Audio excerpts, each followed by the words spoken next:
I want to take y'all on a little journey for a minute. I grew up in Tampa, Florida, right down the street. Wanted to be a football player. Started playing football when I was 4 years old. That's what I was going to do in my life. I was going to be a doctor, fireman, policeman. I was going to be a football player. And through the years, Mom and Dad put me in the best programs available to feed the passion that I have for the sport. And when I got into high school, the colleges started to come. I grew up wanting to be a Florida Gator. Made up my mind that I was going to go to the University of Florida. We got any Gator fans in the house? Yeah. Seminole fans? I got something for you later, bro.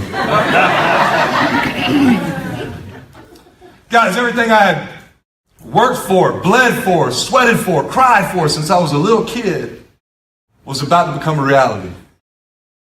But one night, my senior year in high school, at 17 years old, I would make a split-second decision that would change the course of my life forever.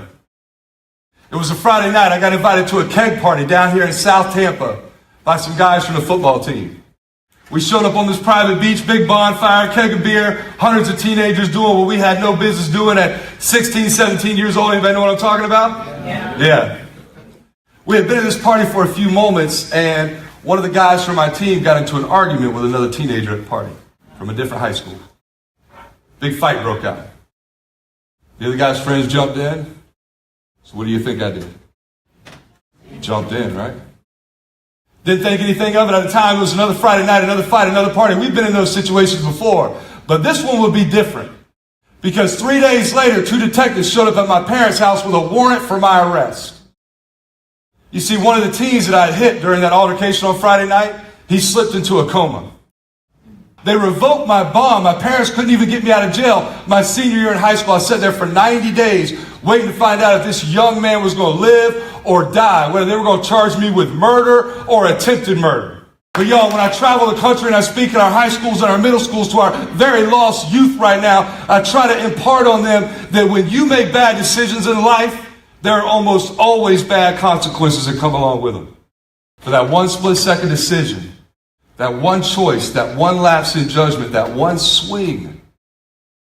At 17 years old, they sentenced me to 10 years in Florida State Prison. The gang violence was daily. The riots were weekly. I fought for my life on numerous occasions. I watched people stabbed to death, beat to death right in front of me. Y'all, I witnessed, experienced, and watched things that I won't even talk to you about here today. It was about a year into my incarceration. It was lights out time. I just celebrated my 18th birthday. There I was in the pitch darkness of that cell, and when that steel door closed shut that night, it was like the weight of the world came crashing in front of me. There I was sitting in the pitch darkness, so dark I couldn't see a foot in front of my face. I remember as all the emotions consumed me this particular night, I crouched down in the corner of the cell, pulled my knees tight to my chest, and I began to cry. I felt like my life had no meaning. Y'all, I came to a crossroads that night. For me, I had two choices that night. Get up or give up. And I guess because I'm standing here talking to y'all today, y'all know what choice I made, right? Yeah, that's right. That's right. So guys, let me tell you something. I knew that if I was going to go do something with my life, I didn't know what it was going to be. I had no idea that right here, right now, years later, I would be traveling the world, speaking, inspiring, motivating millions of people. I had no idea.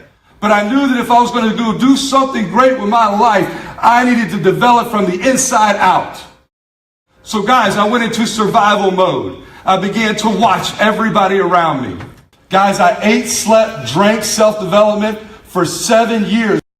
My game has always been going out in my community, loving on people, lifting people up to the next level. How many of you want to know how to take it to the next level? Give me a show of hands and make some noise.